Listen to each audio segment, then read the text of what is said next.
This edition of the Ridley Report is brought to you by the New Hampshire Liberty Alliance at NHLiberty.org, fighting to keep the free state free. Did police join rampaging teens in threatening a Salem man? We're just now learning about a sort of open carry incident on steroids that happened yesterday, August 25th, allegedly. A new joiner on NHFree.com on the forum there, going under the name Leet Ninja, posted his concerns about something that apparently happened to him yesterday, allegedly in Salem, New Hampshire. Now, this is confirmed, but on the other hand, no individuals are named, so I'll at least introduce you to the story while I try to find out more.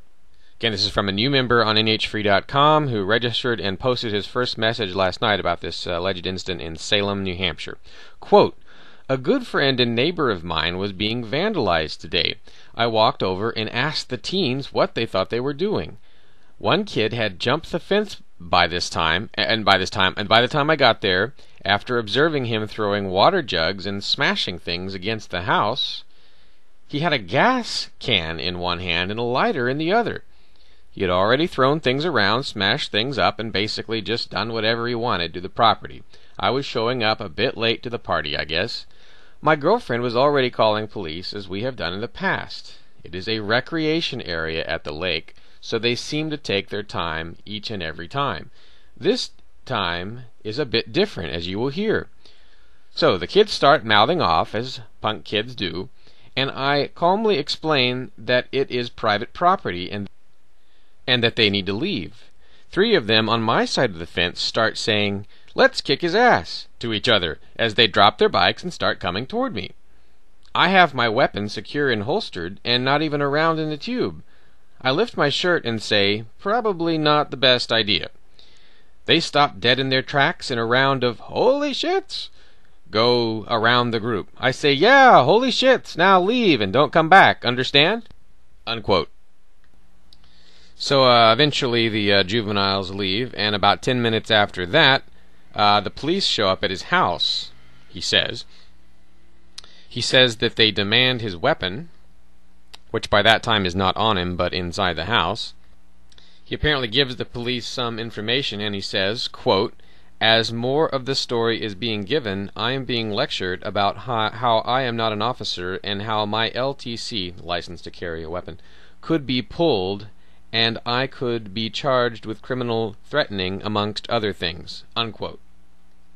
So if that's accurate, if that recounting of events is accurate, then then the juveniles were not the only people threatening Leet, but the police would have been threatening him as well. I have a call in to the police department in question to try and get answers to this question. Find out if they really did threaten this man in this manner.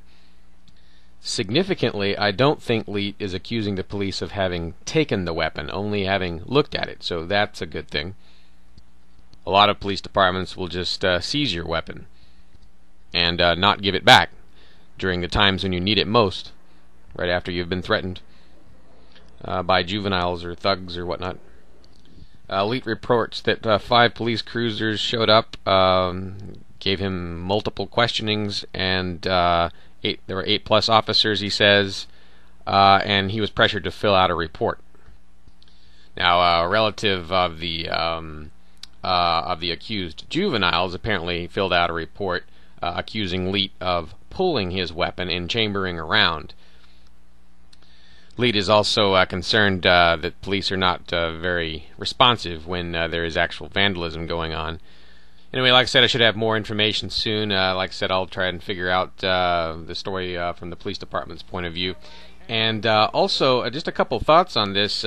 This is a reminder how open carry is really important, because I guess in this situation, the guy's saying he wasn't open carrying initially. He was doing what all the nice proper gun owners do, the inside the system, respectful of authority gun owners do, and concealing his weapon. Well, you know, people are saying he could be in more trouble for having concealed and then revealed than he would be if he had just walked up to the scene already open carrying. That's a concern.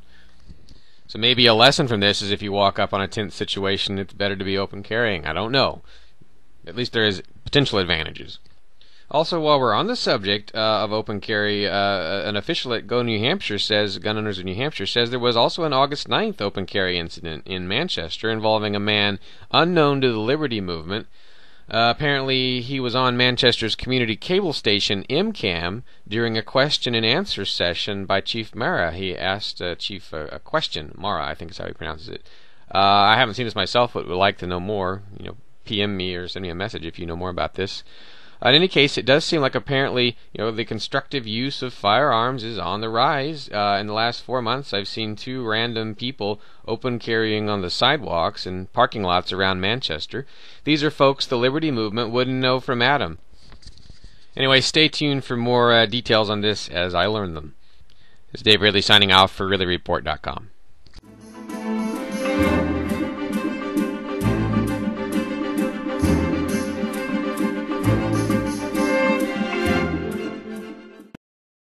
New Hampshire's State House, among the least bad governing institutions on earth.